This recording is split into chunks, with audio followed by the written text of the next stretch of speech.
It was an ordinary day, like any other. I woke up in the morning and made my breakfast. I knew it was going to be a busy day. I had prepared my presentation for the clients and was hoping they would accept the proposal on the first go.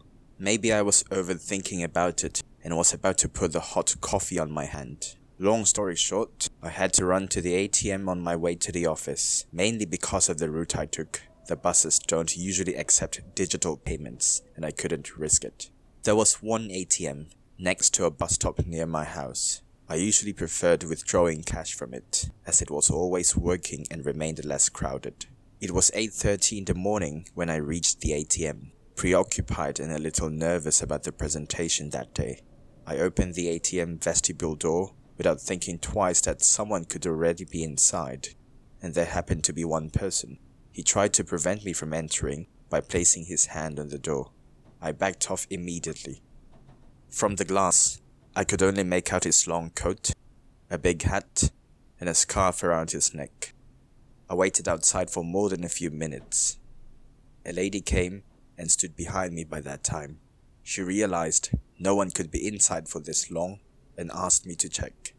I tried to open the door once again, thinking he was having trouble withdrawing cash.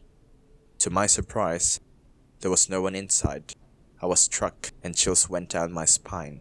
I couldn't understand where that tall guy vanished. I stood still. The lady from behind said, "Excuse me." That's when I came back to my senses and went inside, closing the door behind to take out the cash. I kept thinking about what happened that morning on my way back from the office. I couldn't shake the feeling of it.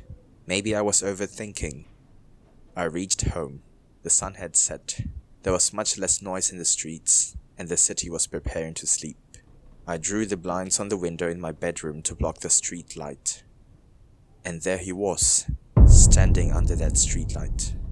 It instantly creeped me out, and I thought of clicking the picture from my phone to be used as a piece of evidence, but by the time I picked up my phone from the bed and tried taking the picture, he was gone.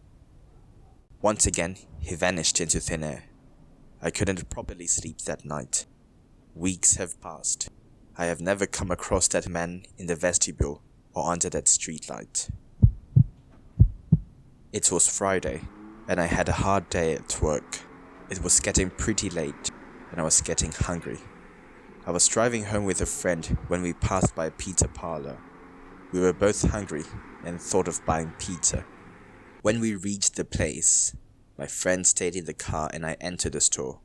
"2 pepperoni pizzas, please," I said over the counter. When the pizzas were ready, I reached for my debit card when the cashier stopped me. "We only accept cash." So I ran back to my car to tell my friend that 2 pizzas were waiting in the store before making my way to the nearest ATM machine. I had to cross the road and run through an alley to reach the other end of a small town for an ATM booth. Nobody else was around. A street lamp flickered in a corner. I had to move quickly as the pizza parlor was waiting, but I had to be alert. So I entered the ATM booth, inserted my card, punched in the amount I needed, and keyed in my passcode. I waited for the ATM to process my cash, but the money did not come out. All of a sudden, the screen turned black, and the lights at the ATM booth went out. Not only was my card stuck inside, but it also became very dark. The sun had set, and the booth windows were heavily tinted. So I made my way outside to try to ask for help, but no one was present. When I turned around to head back for the ATM booth, I noticed a young lady in her early 20s inside the ATM booth. "Excuse me, my card is stuck inside, and I could not retrieve my cash," I said, but the lady did not move. So I walked quickly towards the ATM booth. A slight gust of wind pushed the door closed. When I opened the door, the sight of the lady left me in horror. She was a faceless lady, and her body was now oriented to my position. Her skin was very pale, with multiple scars and bruises.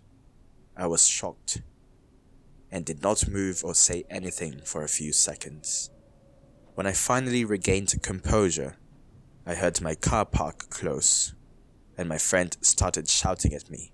The pizza parlor had closed, I gave them my phone number and we can just pay tomorrow, he said. But my card is stuck inside and I could not withdraw my money, I replied. My friend and I agreed to visit a local banking branch the next day. When we explained the situation to the clerk, they refunded the amount I withdrew and gave me a temporary ATM card as I waited for a new one with my name embossed on it. Meanwhile, the clerk advised us not to visit the booth when it gets dark. 2 years ago, there was a young lady brutally murdered in that booth, the clerk began.